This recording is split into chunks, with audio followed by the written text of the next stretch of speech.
Robert Horry, one of our favorites, joins us courtesy of BetOnline. Check out BetOnline for up-to-date lines on the NBA Finals, Finals MVP, Finals prop bets, and you can get that for each and every game. Robert, good to have you back on. I know that you have a nickname, Big Shot Bob. Is there a shot that you didn't make that still haunts you to this day? Oh, yes, man. It's a shot that cost me $6 million. If I make this shot in my last year as a Laker in the playoffs, we playing the Spurs in San Antonio.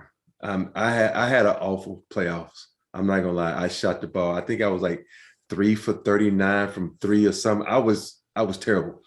And we were in San Antonio in their building. Kobe drives, kicks it to me. I missed that three. So we go down 3-2 in that series. We go home and we lose that game. And the Lakers don't, re-sign me next year. And that would have been my big year. I'd have made $6 million that year. So that shot cost me a lot of money. Give me your thought on the mindset of Jimmy Butler. I know you're a better three-point shooter than Jimmy, but the mindset of wanting the ball in that situation, game on the line, down 2, and he takes the three-point shot, even though he's not a good three-point shooter. You have to look at the way a guy's playing the game. And Jimmy was rolling. You look at him at the previous game, he was rolling. And for me, when you have your superstar, the guy who's the heart and soul of your team in your building, I'll let him take that shot anytime. I think the only thing I would have changed, I would have told him to slow down a little bit because in my mind, he was going a little too fast. Slow down, gather yourself a little better and take that shot. Because if you look at the shot, everything was on line. The form was good. But he came up short. And I don't know if that's because he didn't take any timeouts, or he didn't have, he played the entire game. Yeah. And I don't know if that little fatigue, because if you look at his legs, his lower body was good, but his arm was a little short. He didn't extend as much as he should have. So I give him that shot any day of the week, Dan. But how do you do it where you slow it down in a moment where you feel like you have to speed up because the game is on the line and the ball is reversed to you? But in your mind, you got to kind of gather. But we think, get the shot off. It's a mental thing. And I think when you watch a lot of guys who make big shots like, Steph, LeBron, they don't worry about the time. They do their form. You go through your normal routine and you shoot the ball. Because if you're thinking time, you're going to shoot the ball in a rush, or you're going to do something that's out of ordinary for your shot. And I think with Jimmy, even though that was not his ordinary shot, if you really break it down frame by frame, you can point out 2 major mistakes he made on that shot. But for me, I don't worry about it. I don't think. And that's the biggest key. You can't think when you go ready to take a shot down the stretch like that, because, we do this motion a million times in a week. It's shooting the ball so many times. So, it should become, a part of you.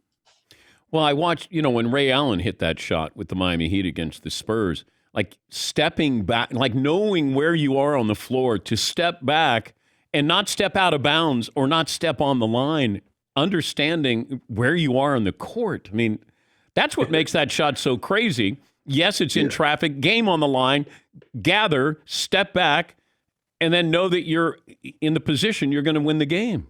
Yeah, that's why he was the number 1 3-point shooter for a long time until Steph passed, because his awareness, his ability to understand where he is on the court. And that's why those lines, the hash marks and everything on the court. And think about it. Ray knows how long the length of his step is. He knows that. He knows where that line is. And that's his awareness and the IQ of players. And we don't talk about that sense of guys, almost knowing, the shape of the floor, how many steps it needs you to get back. And these guys are able to step back and take these shots, not even looking down. They know exactly where on the court by the angles and the measurements on the floor. So, that shot that Ray Allen made was incredible. Also, you want to go back and look at some other guys who like Rasheed Wallace and everybody having a foot almost stepping out of bounds. If you go back and if you look at that shot that the Miami Heat play, I can't think of the name, the 3-point shoot. I think that was a good 3.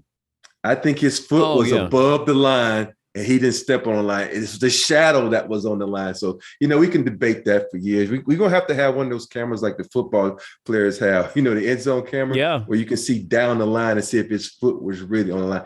I'd have gave him a 3. Max Strus. Yeah, Strus, yes. Yeah.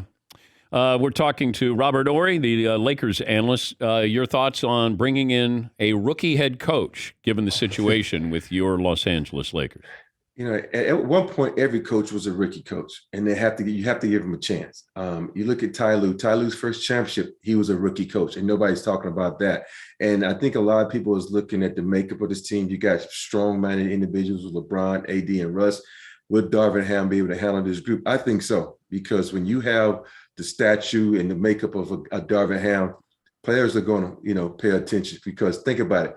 If I put you in a dark alley and you see Darvin Ham come around the corner, you go run the other way. And I think that has a lot to do with it. And I think he's been around the game a long time. He's played the game, he's coached the game. And I think a lot of guys respect that. If you look around the league, most of the most respected coaches are guys who've been involved in NBA from playing and coaching for a long period of time. And plus, he was my pick from day one. I thought either him or Sam Cassell were my picks. And I think Darvin Ham, because of his ability, to bring in another player eventually down the line, maybe for the Lakers, it might be a plus for them.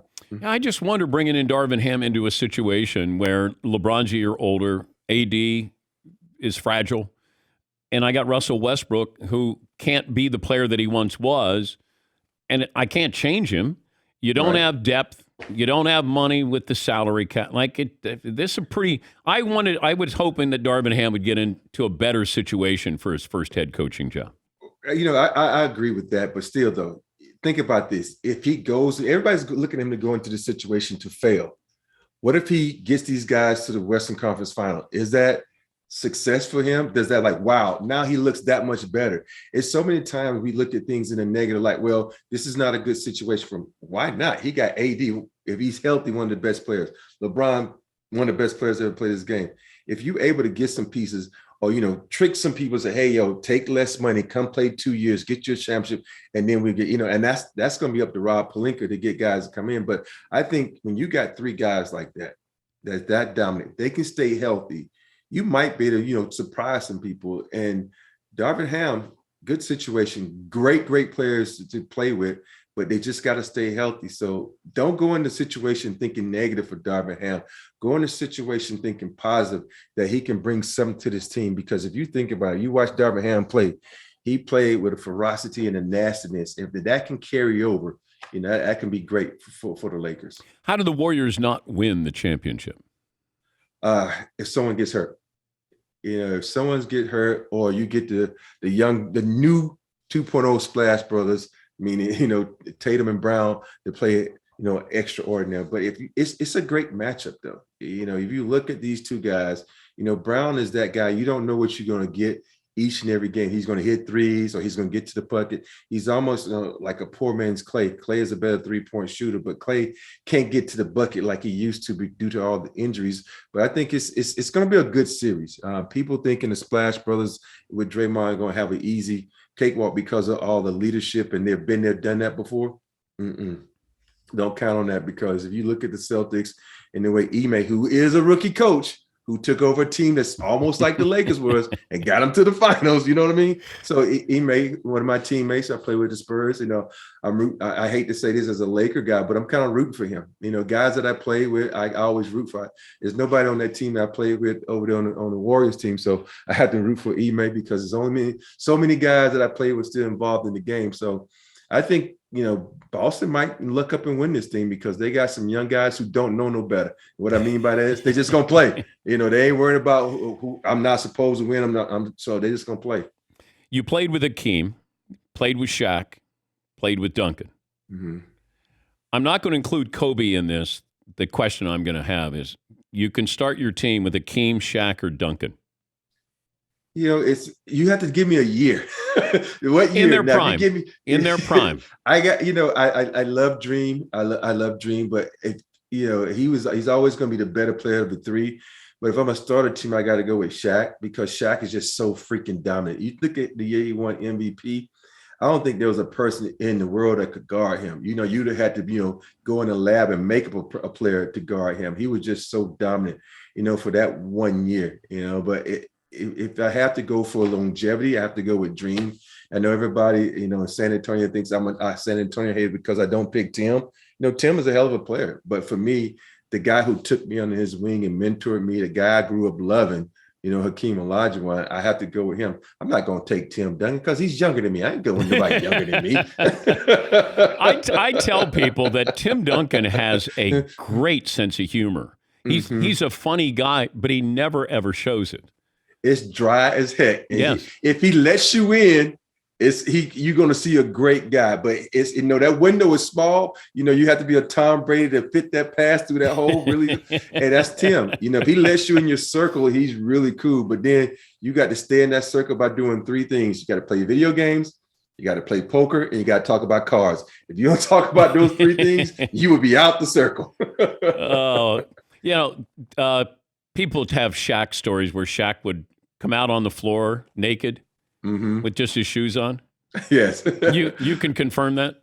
I can confirm that. We sit there and we get ready for a playoff game. I think we was going to play Portland. And we huddled up in center court. Everybody like, where's Shaq? Oh, he's getting treatment. And then next thing you know, he comes running out there with his shoes on, butt naked, trying to light the mood, because you have to have those moments, man. Sometimes you can be so intense and you have to have someone to lighten the mood. But Shaq is funny. Even if you show up, if you look at Rick Fox's Instagram, you see one picture where Rick's sitting there doing the interview and Shaq pulls his pants up into his butt crack and standing with his butt next to Rick. So, he was just a fun guy, man. But, a lot of guys don't know how to turn it on, turn it off. But Shaq could go from the clown to the killer in 2 seconds. If you could have Barkley's career or your career? Due to the fact that Mark Barkley made more money than me, I take the money. No, I'm just kidding. I'm kidding. You come into this game about winning. And for me to win 7 championships in 16 years, and it is an incredible run. Even though I didn't make as much money as Barkley, I would take my career in a minute, because that shows you it's not about the money for me. I think you made more than Barkley did. No. Paulie, check and see what Robert made. I don't want to call out Robert's finances, but I have Charles Barkley's career salary at $44 million. Okay, I made more money than Charles. Well, I take my career. That was easy. Yeah. The only thing I have to say is that Charles did have one thing I do wish I would have. I only had one goal coming up as a high school. That was to make the Olympic team.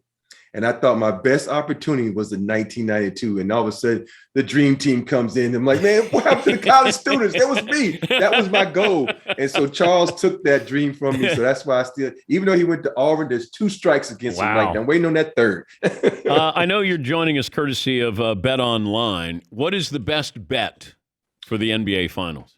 For me, I think the best bet would go with the Celtics, because you got to go with the odds. I think, the Celtics are 13. They are plus 130 in this game. And for me, why not go with the odds? And because here's the thing, Golden State doesn't have a deep bench. The Celtics is a team that don't know they're not supposed to win. They got Tatum, probably one of the best young stars out of Ja Morant, that can go off for 50 points at any point. It's like, Go with the odds, man. Go with the Celtics. That's what I would do. Okay. If I said long shot MVP, we saw this Golden State team with Iguodala winning the MVP years ago. Is there an Iguodala that you could see winning this longer odds? Yes. The guy who really saved them again, the Dallas series, Wiggins. Okay. Andrew Wiggins. He's a 20-1 odds. And that's the one I would go with, because think about it. You just take one guy to get high. And we know the NBA likes stealing the MVP from Steph Curry, so they might steal it again. But you know what, though? If they win it, though, there's no way the NBA is going to say, we're not going to give it to Curry again, unless someone like, Wiggins goes off for crazy points, or the guy who I've always loved, and Klay Thompson, goes off. But you have to play the odds, man. 20-1 with Wiggins. Great to talk to you again, Robert. Thanks for joining us. Man, it's always a pleasure to talk to you. Thanks for having me on. That's Robert Horry, Lakers analyst for Spectrum Sportsnet, and courtesy of Bet Online.